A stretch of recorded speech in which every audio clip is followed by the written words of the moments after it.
Another update on Marydale, Maymay, and Tarata, and this is the latest. Marydale, ang sabi ni Rose Tinkerbell, kung pinapapost ng Star Pop Philippines sa'yo to, TV? No.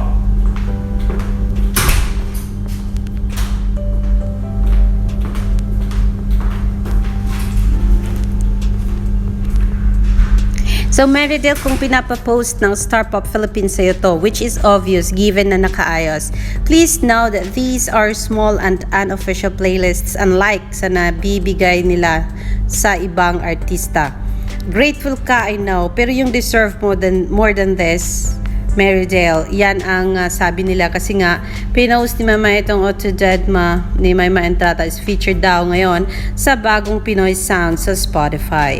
Pero hindi ito ang dapat na kinabibilangan niya kasi ang dapat ito ay yung New Music Friday. Pero at least meron ng ganito, maganda pa rin mga kaibigan.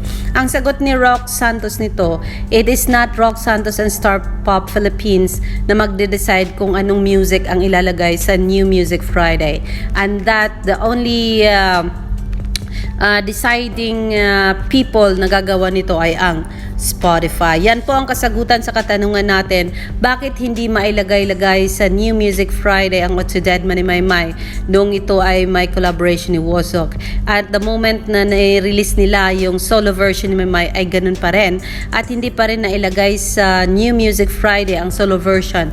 Ang kasagutan po, hindi dahil ayaw ng Star Pop Philippines at ng Star Magic at ni Rock Santos na kanyang label producer and director, kundi dahil hindi po sila daw ang magdedesisyon kung anong music ang ilalagay sa New Music Friday. Another thing, Otodedma Mama Entrata is featured daw ngayon sa Pinoy Super Sound Trip. Pakinggan nyo daw yan sa Spotify. So, Spotify at Filter at Star Pop Philippines. Listen to Otodedma on Pinoy Super Sound Trip. Hayan po. So, yan pong dalawang yan ang kategory na pwede natin pakinggan ng Spotify ng Otodedma ni Maymay, bagong Pinoy Sounds, and Pinoy Super Sound Trip po yan mga kaibigan. So, malinaw-malinaw na sinagot yan ni Rock Santos nung talagang hindi na mapigil ang mga fans ni Maymay sa kakatanong kung bakit hindi nga nailagay sa NMF ang Otodedma ni Maymay Entrata. Ayun. Ayan, maliit man, pero dahil nailagay yan sa Pinoy Sound Trip at Pinoy Bagong Sounds, pasalamat pa rin tayo mga kaibigan at may kinalagyan ang kanta ni Maymay Entrata. Palagay ko hindi nagpahinga ang bibig ni Maymay sa event na ito dahilan sa ayun, Maymay Vargas Entrata, Love, I Can't Defend You Anymore, caught on camera. Ayun daw kasi, Maymay Vargas, si Maymay, Catherine and Loisa, nung makita itong nag-aarutan sa harap ni MJ Felipe. Ayun, nagulat pa si Maymay Entrata, nakasama pala ni Catherine Bernardo itong si Loisa Andalio at that very moment. Diba? At ayun nga, at nagpa-picture na silang tatlo. Ayan. While watching vlogs, na-miss ko yung vlog mo, Maymay Entrata, when yung next upload in Die Maymay. Ayan. And then there's one more. Star Music Philippines, 1 hour ago, missed out on your favorite stars under the spotlight. Don't worry because we got you. Here's a quick recap for the events last week.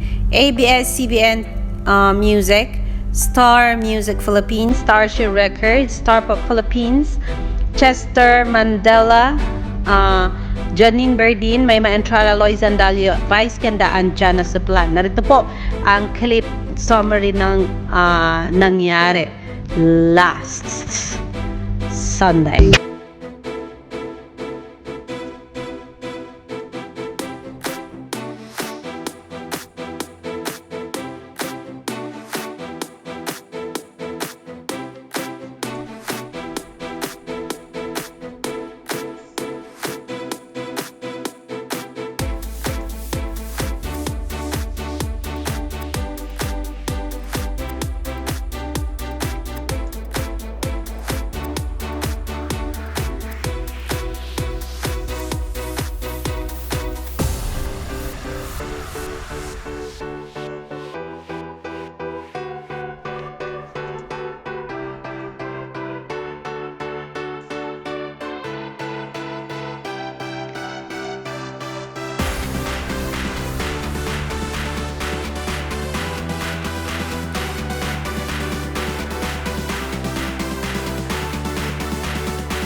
Ano daw sa Twitter. So sila po ang nasa star, ang tawag na doon, stars, favorite stars under the spotlight. Diba? Thank you! At nakasama si Maymay dyan kahit hindi siya naglaro at wala siyang events. At least, kasama po ninyo, isinama ninyo si Mary Del Maymay Entrata. Thank you nang marami about that. Anong nangyayari sa Otto Deadman ni Maymay sa Star Music Channel? Tignan nga natin guys kung anong update ng ng Otto Deadman ni Maymay Entrata. I really wanted to know kung ano na po ang views nito sa YouTube World. Update 7:15 for about 12 hours. Meron lang po itong 2,000 views kasi 713 po yan kaninang umaga. So, kahapon ba? So, yan po ang pinaka-latest update. Uling po siya pero hindi natin hahayaang mangyari yan. So, just a reminder, let's keep streaming po ng Otto Deadman ni Maymay Entrata sa YouTube channel, mga kamaymay flyers, shippers, solids, and of course, mga dreamers ni Maymay Entrata. Alexander Lexter Jules, yan po ang latest update.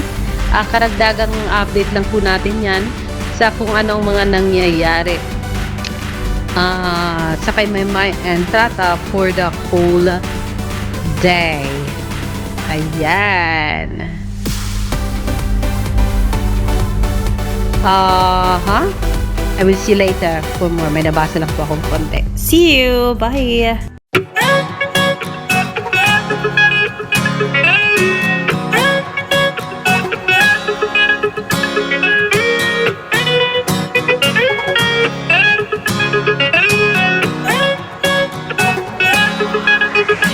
Baby